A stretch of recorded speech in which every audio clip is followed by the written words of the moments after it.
I was 9 years old, and my mother was cataloging all of her jewelry, laid it out on a table. That was the first and only time I ever saw my mother's wedding ring. I remember thinking it was nothing like what I expected love to look like. My mother's marriage was not something she wanted to wear like a prize, but I asked to hold it for a moment.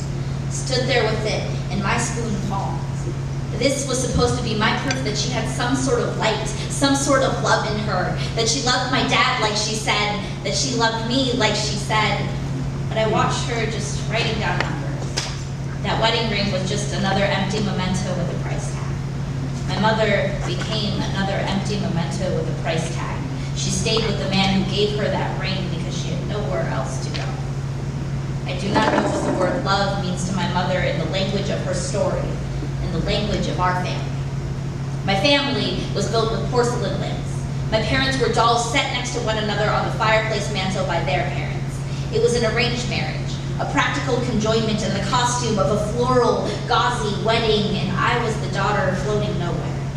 When I told my mother I had a boyfriend, she laughed, as if anyone would want you. She was the lesson, that want was not something that happened to the women in our family, so when want emerged from the mouth of a boy with a tongue in a garland of fog, I called myself worthy. His hands, lucky. My skin, lucky. His eyes, lucky. I was 14 the first time I said yes to a marriage proposal. Silly girl who knew his masks and the rot that soured beneath them. Silly boy who thought the word love was synonymous for penis, and that was the real carrot on a stick. He was the sort of human who thought that female meant ribbon to weave taut between his fingers, who wanted me out of the sun, mostly naked in a bed. He said he wanted me safe. What he meant was in a steel vault with a lit match, waiting to admire the jewels I slept among, waiting to become one.